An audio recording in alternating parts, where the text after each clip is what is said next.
Now I would like to introduce our next speaker, Pastor Williams from Bethel, Marshtown.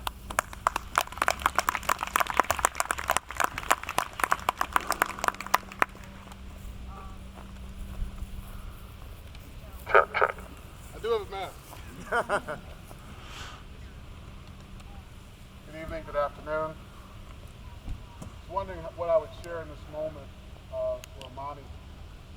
From the beginning of this pandemic, when we began to march and to protest and our teach-ins, some of the phrases we've all heard is, I'm tired, I can't breathe, calling for mom, calling for help. And while investigators are trying to investigate what was the cause of death, I want to suggest to us the cause of death is the toxic environment that we live in. And while we may not all take our lives, many of us here today have felt like taking our life. As I've traveled to these different teach-ins, I've heard young people literally share in tears how hard it is just growing up black in a community where they cannot express themselves, in a community where they feel dehumanized and diminished. And so I want to suggest that perhaps we're all a bit guilty. Amani was a foster child trying to live in a predominantly white environment, in a white household, trying to make sense of his blackness, isn't it insane that in 2020 we have to say Black Lives Matter? It's almost a joke, right? That we have to actually say Black Lives Matter, and then we have a president that literally says, well, white people die too. Really? Really? You know, James Baldwin said, why are we even called a civil rights movement? Why do citizens have to march for civil rights? We got so-called civil rights in 1865. Black men were given the right to vote, not black women, but black men were given the right to vote in 1865, and yet killed for trying to do what they were given the right to do, because the law was passed that since they were born in this country and since they had been enslaved in this country, they would be made citizens in this country, but then their property was taken from them, their rights were taken from them, and 100 years later, we're getting beaten for saying we want civil rights. That's insane, right? It's insane that when a football player kneels, that's an act of violence against our country. But then the Supreme Court says it's okay for white people to burn the flag. But we can't kneel. And we're trying to understand why somebody could possibly want to take their life. And when the prosecutor says it doesn't matter because it's a closed case, we know what happened. I want to suggest that we mourn the loss of life. I think the loss of life. And I can't remember who said it, the last protest I came to about ally fatigue. Really? Really? This fatigue just being black. It's hard not to wake up every morning and just be angry. Right? It's hard to wake up every morning and just keep a smile on your face and try to be nice to people when you're dealing with microaggressions. And for those of us that just can't take it anymore, that can't breathe, that are tired and sick and tired of being sick and tired, for mothers who worry about their sons, for fathers who worry about their sons, for sisters who worry about their brothers, and brothers who worry about their sisters. Yeah, we do need to investigate. This case is not cold. And the blood that's on our hands is not going to be washed off when the case is closed.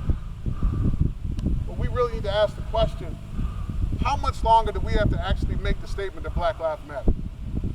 How many more black people have to die at the expense of a law enforcement officer? And I saw the social media post today, so let's speak to it. Right here, as we've been protesting, a mother called to say my son is threatened to take his life. Instead of the police coming to help the mother, instead of the police coming to de-escalate the situation, another life is taken. Right. So while we're saying Black Lives Matter, what we're really saying is we're sick and tired of being sick and tired. What we're really saying is we're tired of calling for help from officers of the peace. When I was a kid, I used to want to be a police officer because I wanted to protect the peace. I wanted to be that officer that played basketball at the police athletic league. I wanted to be that guy. I wanted to be the cowboy when they fought against the Indians, until I realized that cowboys were colonizers and they were killing Indians. Right.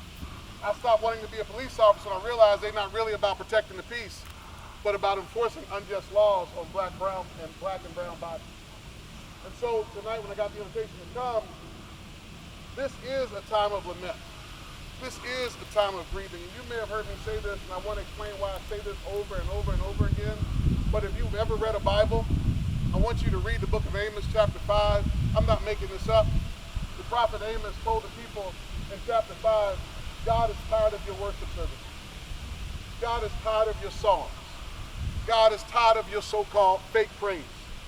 God is tired of you playing church, you fake Christians. Now, it wasn't then, it wasn't Christians then, but I'm saying to us today, God is tired of fake Christians. Right? God is tired of us wearing a cross, which is a symbol of state-sanctioned violence. Right? While we're lifting up hands, and people still can't breathe. While we're going to church on our Sunday best, and people are still sick and tired of being sick and tired. And if you really know anything about the Jesus that I love, he said in his first sermon, I came to set the captives free. I came to speak liberty to the oppressed. So I don't know, but I'm kind of glad churches are closed right now. I really am glad the churches are closed right now. And my prayer is that when they open up again, if we open up again, that we don't forget the lessons that we learned here, that we don't forget the lessons of the people who consistently died at the hands of state-sanctioned violence. That actually when we come back to church, I heard someone say we're not coming back to Sunday morning, we're coming back to Good Friday. We're coming back to grieve, and it's dark, and it's scary. And the one that we call the Messiah is on the cross, dripping with blood, saying, I can't breathe. The one that we come to worship and declare good news about every Sunday is on the cross, trying to breathe. And what did he do? The one on the cross is crying out to his mama as the Roman soldiers take his life. I hope that we don't forget these lessons. I want to thank Tiana and thank all the organizers, Keisha and Holly and all the people doing this. This is real.